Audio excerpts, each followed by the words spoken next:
बिस्मिल्लाहिर्रहमानिर्रहीम। आज ना हमारा है एक्सरसाइज 1.5। एक्सरसाइज कौन सी है? 1.5। लेकिन उससे पहले कुछ डेफिनेशंस हैं, यानी वो जो टॉपिक जो एक्सरसाइज 1.5 में यूज़ होगा, पहले उस टॉपिक के बारे में पढ़ लेते हैं, वो कंसेप्ट के बारे में पढ़ लेते हैं। वो है इन्वर्स ऑफ अ मैट्रिक्स। वो क्या है? Inverse of matrix. अच्छा, इससे भी पहले दो चीज़ें और हैं कि पहले है जी डिटर्मिनेंट ऑफ अ मैट्रिक्स। क्या है? डिटर्मिनेंट ऑफ अ मैट्रिक्स,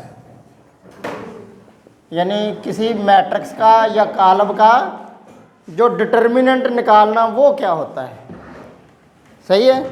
वो आपने देखना। वो ये है कि फ़र्ज़ करें लेट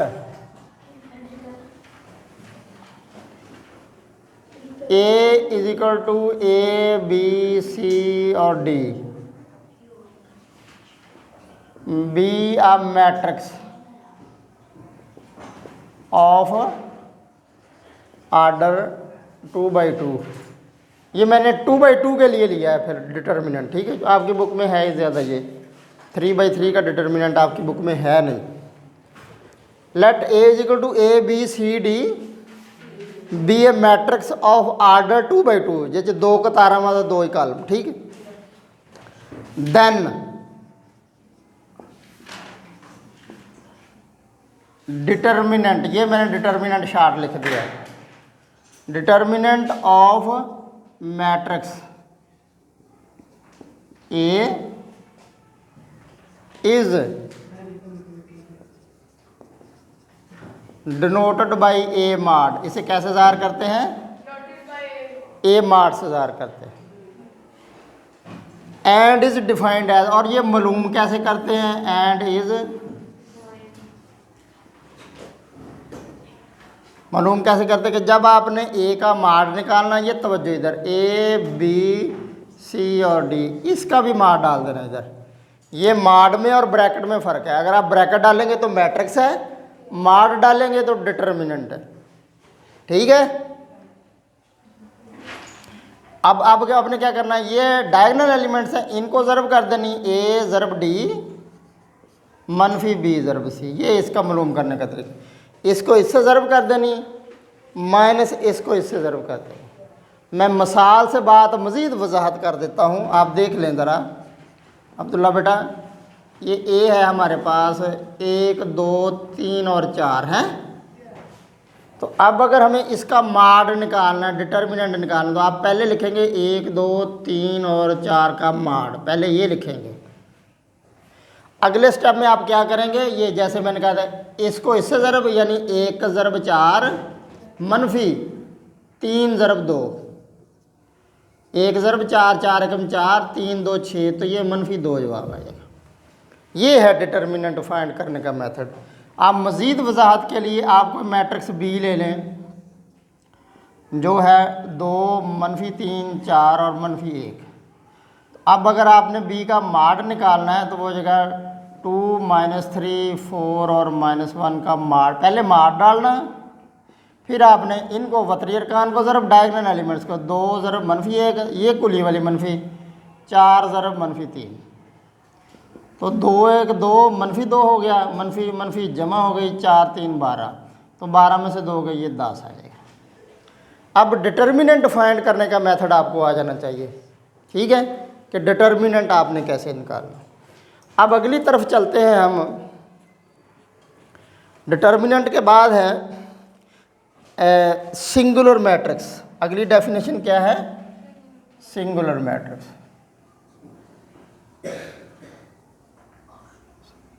कौन सी डेफिनेशन है? Singular matrix.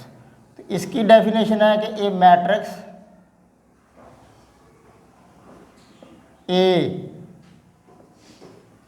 is said to be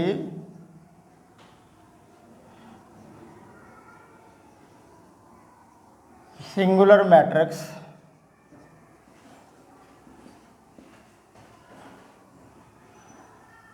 if A का माड इज इक्वल टू 0। अगर हम किसी डिटर्मिनेंट का माड निकालें तो वो हमारे पास क्या आ जाए, वो 0 आ जाए। ठीक है, तो उसे हम कहते हैं कि ये सिंगुलर है। अच्छा, इसमें ना ये स्क्वायर में ये स्क्वायर होती है, ये लफ्ज़ स्क्वायर का ऐड कर लें। अगर किसी का हम ये डिटर्मिनेंट निकालें तो वो आ जाए जवाब 0, तो वो क्या हो गई, सिंगुलर मैट्रिक्स हो गई।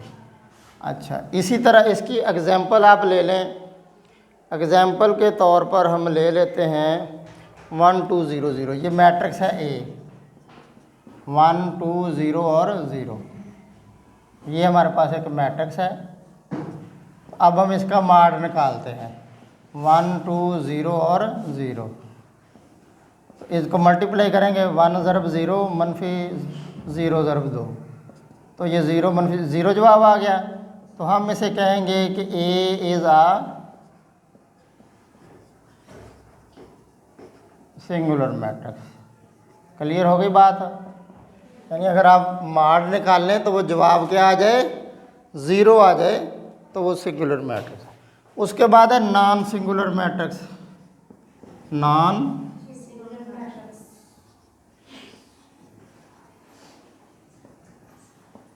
अगर माड 0 ना आए,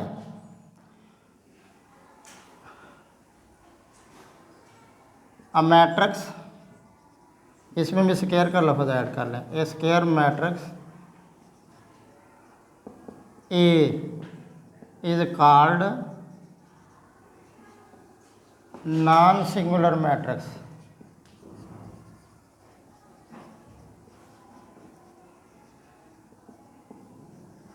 इफ़ इसका अगर हम माड निकालें तो वो 0 ना आए। सही है। फॉर एग्ज़ाम्पल हमारे पास ए है जी 1 2 3 और 4 मैट्रिक्स। इसका हम निकालते हैं जी माड, 1 2 3 और 4 का माड।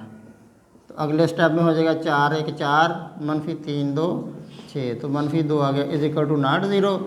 तो ये A is non singular matrix.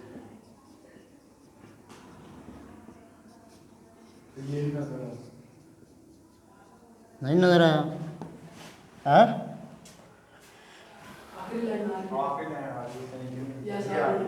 चलो ठीक हो गया जी। तो ये नॉन सिंगुलर की डेफिनेशन है, यानी determinant of a matrix, singular matrix और नॉन सिंगुलर मैट्रिक्स। अब जो अगली डेफिनेशन है वो है बेटा जी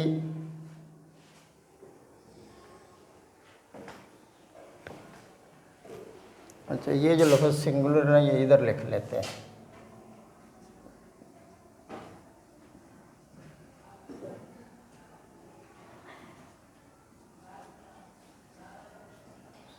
जगह मैनेज हो जाएगी। अगली डेफिनेशन है एडजॉइंट ऑफ अ मैट्रिक्स। क्या है?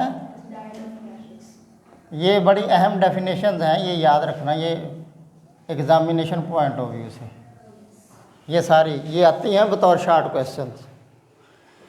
अब adjoint of a matrix, let A is equal to A B C और डी बी अ मैट्रिक्स। ये क्या है? देन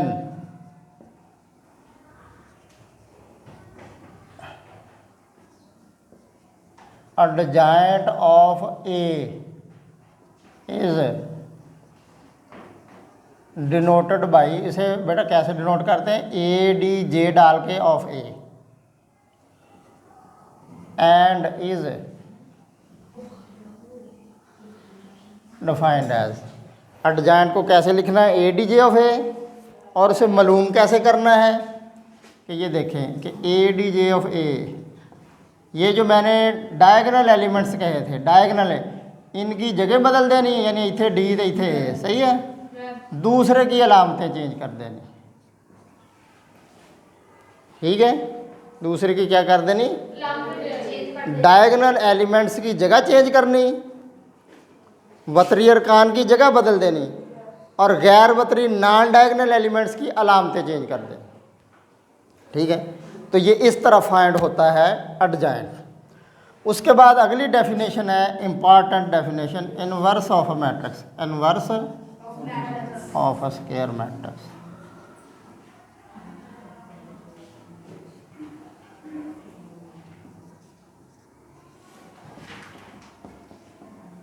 ये सारी डेफिनेशन, ये जो थी एडजॉइंट वाली डेफिनेशन, सुन ले मेरी बात, सॉरी ये डिटर्मिनेंट वाली, सिंगुलर नॉन सिंगुलर वाली और एडजॉइंट वाली, ये सारी डेफिनेशन का इससे ताल्लुक है इनवर्स के साथ। अब इनवर्स ऑफ अ मैट्रिक्स क्या होता है?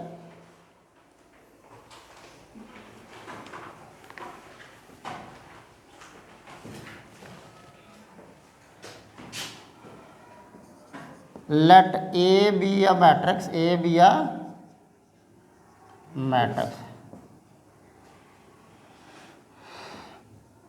then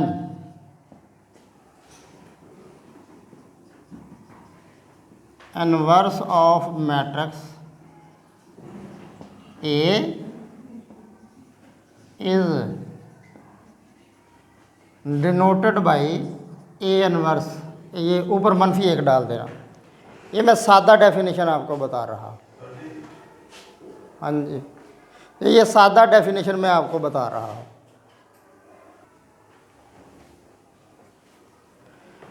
noted by A inverse and is defined as, and is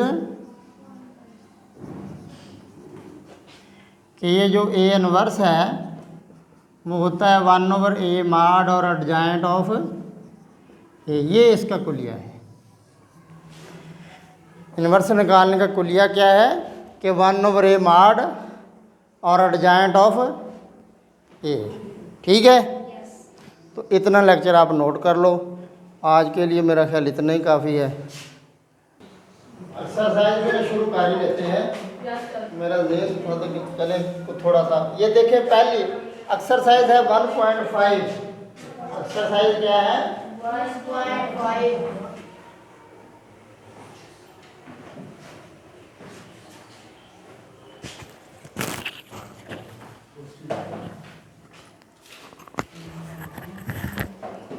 exercise है जी 1.5। तो पहला सवाल देखें, वो कहता है find the determinant of the following matrices. पहला सवाल क्या है? पहला सवाल इवन मैट्रिक्स। पहले ही ए लिखा दो, ए इज इक्वल टू है 1, यार बोल भी दिया करो, -1 1, हनैन बोलते क्यों नहीं? 2 और 0। ये है मैट्रिक्स, यहाँ समझ लो मैं कह रहा हूँ मैट्रिक्स की ये ब्रैकेट है। तो जब आपने डिटर्मिनेंट निकालना है तो फिर ब्रैकेट नहीं, ये सीधे खत डालें, इनको माड बोलते हैं। इनको क्या बोलते हैं?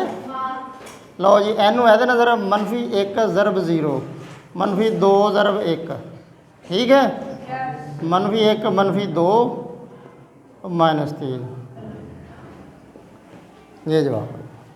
ऐसे करना है, ऐसे सारा ऐसे करना है। सारे ऐसे, हाँ ये पहले जो सारे ऐसे। एक जो और देख लो इसका, डी वाला पार्ट, डी बराबर क्या है? 3 2 हैं? 3 2 1 1 और 4 3 2 1 और 3 ज़रब 4 -1 ज़रब 2, 3 जो कि 12 -2 2 10, ठीक है। लो जी, अगला सवाल है इसका, क्वेश्चन नंबर 2 देखें। क्वेश्चन नंबर 2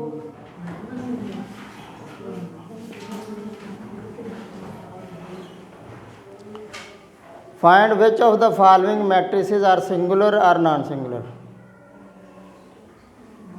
इनमें से बताना है कि कौन सी सिंगुलर है, कौन सी नॉन सिंगुलर। अब सिंगुलर और नॉन सिंगुलर की डेफिनेशन को ज़हन में लेकर आए। सिंगुलर की डेफिनेशन, नॉन सिंगुलर की डेफिनेशन ये है कि अगर आप माड निकालें डिटर्मिनेंट, जवाब 0 आ जाए तो सिंगुलर, जवाब 0 ना आए तो नॉन सिंगुलर। तो करना इधर भी आपने डिटर्मिनेंट हो, कैसे? पहला ही लिखा दे मुझे। पहला हाँ जी,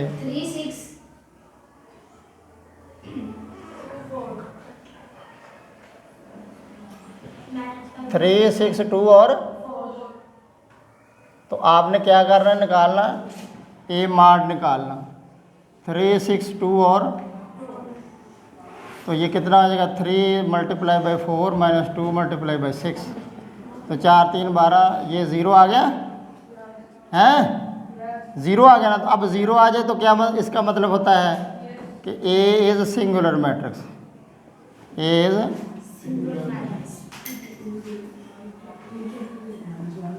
इसका क्या मतलब है, ए इज़ इसका चौथा पार्ट, इसका क्या है 5 minus 10 matrix multiply 5 minus 10 minus 2 4 5 minus 10 minus 2 और 4 माइनस 2 और 4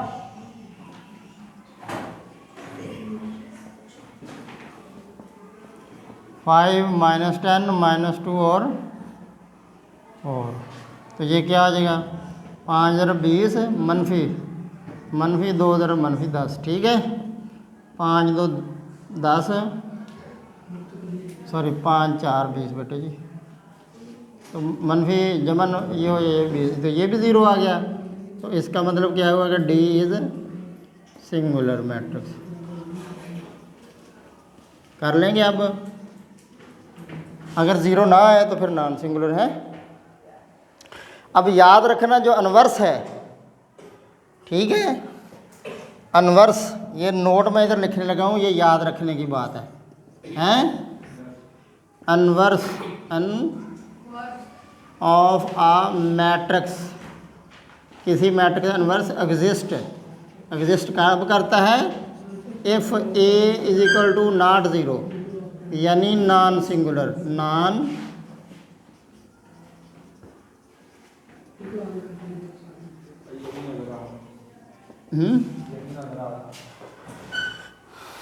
अगर ए नॉन सिंगुलर है, अगर ए क्या है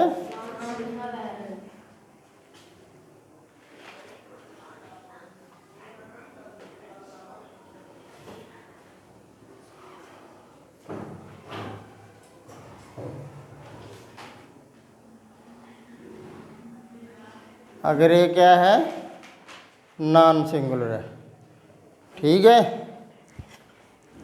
yes sir ये क्या है नॉन सिंगुलर है।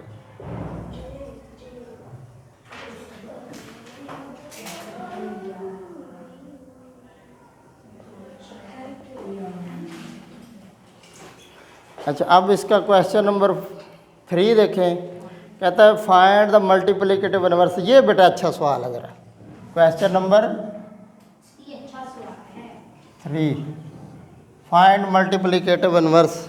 उसने कहा इनवर्स निकाल ले, गिवन है जी ए इज इक्वल टू बेटा लिखाएं ये वाला हाँ minus 1 3 2 0 माइनस है 1 3 2 0 बेटा पहले आपने क्या निकालना, सबसे पहले इनवर्स निकालने के लिए उसने कहा ए इनवर्स फाइंड करें, ठीक है। तो सबसे पहले आपने इनवर्स निकालने के लिए क्या निकालना, ए मार निकालना, -1 3 2 और 0 मनफी 1 ज़रब 0 2 ज़रब 3 तो 0 मनफी 6 तो मनफी 6 आ गया। एडजाइंट इन्हां दी जगह बदल लो, इन्हां दी अलामत बदल लो, ठीक है। एडजाइंट निकालने का क्या तरीका है, पहले आपने निकाला इनवर्स निकालने के लिए पहले माड निकाला, अब एडजाइंट निकाल लिया, अब वो कुलिया लगा दे इनवर्स वाला, वही नो कि ए इनवर्स किसके बराबर होता है 1/a माड एडजाइंट ऑफ ए, ये कुलिया, ये देख लें ज़रा, क्योंकि इनवर्स निकालने के लिए ये कुलिया लगता है कि ए इनवर्स बराबर है 1/a माड एडजाइंट ऑफ ए, तो ये चूँकि कुलिया लगता है इसमें ए माड भी है एडजाइंट भी है, इसलिए मैंने ए माड भी निकाला एडजाइंट भी निकाला। अब वो कीमतें आप दर्ज कर दें, ए माड की कीमत कितनी है -6, एडजाइंट ऑफ ए जो निकाला वो क्या है, एडजाइंट ऑफ ए वो है 0 -3 -2 और -1। अब ये -1/6 को अंदर मल्टीप्लाई कर दें, इसको 0 से ज़रब करेंगे 0 आ जाएगा, इधर आएगा -1/6 ज़रब -3, इधर चले इधर भी कर लेते हैं 0 ज़रब -1/6, और अगले स्टेप में आ जाएगा इधर -2 ज़रब -1/6 -1 ज़रब -1/6। ठीक है, तो अब बेटा ये काट देंगे, 0 हो जाएगा, 3 2 6 2 3 6, और ये आ जाएगा अगले स्टेप में पुत्र मनफी, ये 0 हो गया, ये -1/2, और ये नफ़ी नफ़ी जमा 1/3, नफ़ी नफ़ी जमा 1/6, ये जवाब हो गया। ये इन्वर्स तक कर लें आज आपका इतना ही, क्वेश्चन नंबर 3 तक। ठीक है, तो कहते तो क्वेश्चन नंबर 3 का एक जुज़ और करवा देता हूँ, डी वाला देख लें। क्वेश्चन नंबर 3 का डी वाला जुज़, चौथा जुज़, डी बराबर किसके है लिखाएं ज़रा हुनैन। 1 हाँ 1, यस इधर 1/2 है, यस 1/2 हाँ इधर 3/2 3/2, आगे 1 2 ये है, ऐसे ही है ना, यस 3/4 है सर, इधर यस सर। चले। वही मान के अब बेटा जी डी मार्ट निकालें पहले, तो 1/2 3/4 1 और 2 का मार्ट। बेटा देख लें ज़रा, मार्ट निकालेंगे, पहले क्या करेंगे, मार निकालेंगे। डिटर्मिनेंट निकालना, मार्ट का मतलब डिटर्मिनेंट। डिटर्मिनेंट का क्या तरीका है, इसको इससे ज़रब 1/2 ज़रब 2 मनफी, इसको इससे ज़रब, सही है, 2 2 से काट दें 1 है, तो -3/4, तो ये 4 2 आपका 4 -3 1/4। ठीक है, adjoint of D, adjoint of D, इनकी जगह बदल दें, ऐसे ही है ना, इनकी अलामतें बदल देनी। ठीक है, यस तो अब क्या हो गया, डी इनवर्स वो होगा 1/d माड एडजाइंट ऑफ डी, ये कुलिया इसका इनवर्स वाला। अब 1/d माड, डी माड निकाला बेटे, वो कितना आया भला 1/4, सही है। एडजाइंट डी निकाला, ये है 2 -3/4 -1 और 1/2। अब अगले स्टेप में क्या करेंगे, ये बेटे उल्टेंगे तो ये इधर 4 आ जाएगा, इधर जी 2 -3/4 -1 और 1/2। मैंने क्या किया, ये 1/4 था ना, इसे जब उल्टाएंगे तो ये 4/1 हो जाएगा, तो 4 रह गया। अब 4 को अंदर मल्टीप्लाई करेंगे तो बेटा ये आ जाएगा 4 2 8, इसको काट देंगे तो -3 बच जाएगा, इधर काटेंगे तो -4, इधर काटेंगे तो 2 दूनी 4 2 आ जाएगा। ये जवाब बेटा जी इसका। ये देख ले ज़रा, इधर 4 को 2 से ज़रब की 8, 4 को इधर ज़रब करेंगे ना 4 दूनी 8 थे, 2 3 6 बेटा इधर आ जाएगा, नहीं सॉरी 4 4 से कट जाएगा, 3 रह जाएगा अकेला। 4 को 1 से ज़रब करेंगे 4 1 4, 4 को 1/2 से ज़रब करेंगे 2 2 4 2 जवाब आ गया। तो ये आज का लेक्चर है बेटा जी, इसे आप कर लेना। आज ज़रा लंबा लेक्चर है तो ज़रा आप इसे ना तसल्ली से कर लेना, ठीक है। तो गालबन आज हमने काफ़ी सारा काम कर लिया है।